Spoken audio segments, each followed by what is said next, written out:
Hello everyone. Someone posted a question on one of my other videos asking what my thoughts are about the medication cholestyramine for use in mold or chronic Lyme. So thank you for the question.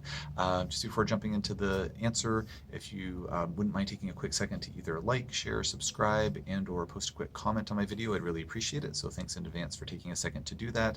And also, nothing that I'm saying should be construed as medical advice. This is for informational purposes only. If you need medical advice, please talk to your healthcare provider to get that advice. So cholestyramine is known as a bile acid sequestrant, meaning it basically binds up bile acids. So kind of the official use, kind of the mainstream use of cholestyramine is if folks are having some issue where there's bile from their liver, gallbladder leaking into their intestinal tract and basically causing a lot of diarrhea.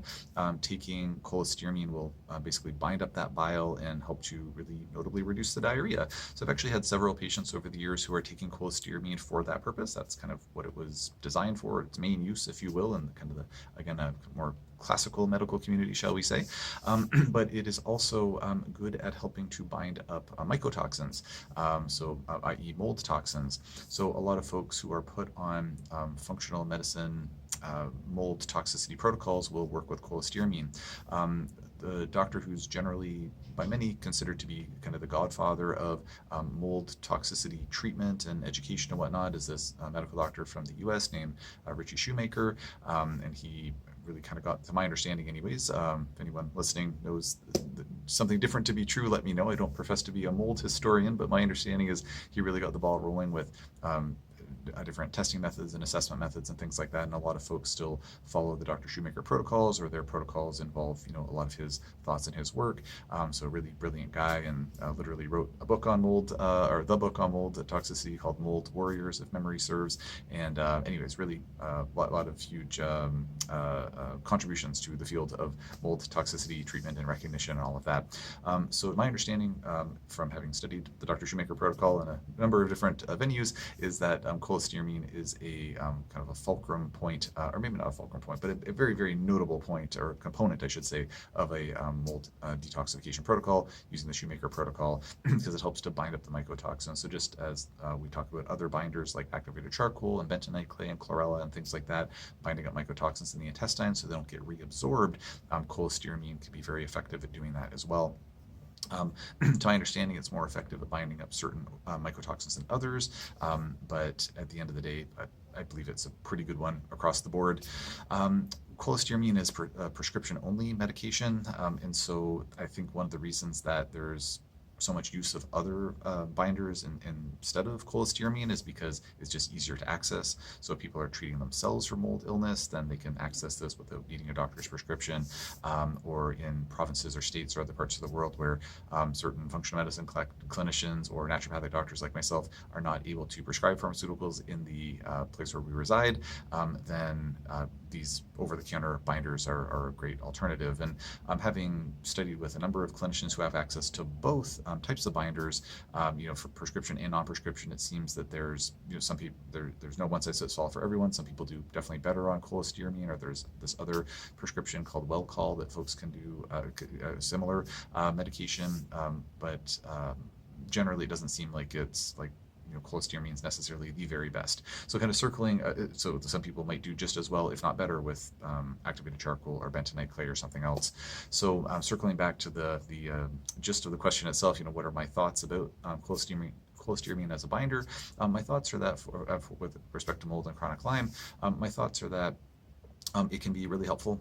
Binders can sometimes be pivotally helpful for patients, but not every case of mold toxicity necessarily needs a binder. In some circles, that would be heresy to say something like that. They're like, no, like binders are the crux of the whole protocol. But just relaying what I've seen in clinical practice with some patients, that doesn't really seem to matter if they're on a binder or not. They don't feel clinically different being on a binder or not, and then some patients feel way, way better being on a binder. I think cholestyramine is a good medication, but to my understanding, it's not very tasty to consume. I believe it's a powder they have to mix up and consume. I've never tried it myself, but that's what I've heard through the grapevine.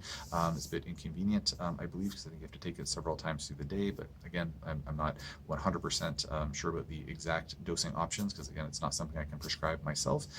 But from what I've seen with other patients, I think some of them are taking it like 4 times a day. I'm sure there's protocols where one can take it less than 4 times a day.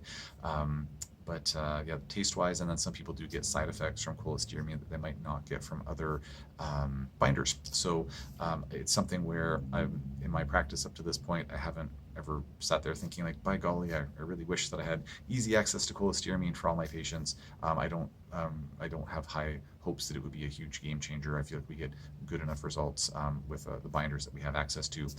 As far as cholestyramine relating to chronic Lyme, I'm not aware of how that would be really impactful on chronic Lyme in any direct way. A lot of people with chronic Lyme do have mold toxicity issues and vice versa. So of course it could relate if they have mold toxicity issue, but I'm not aware of how cholestyramine would necessarily help with chronic Lyme.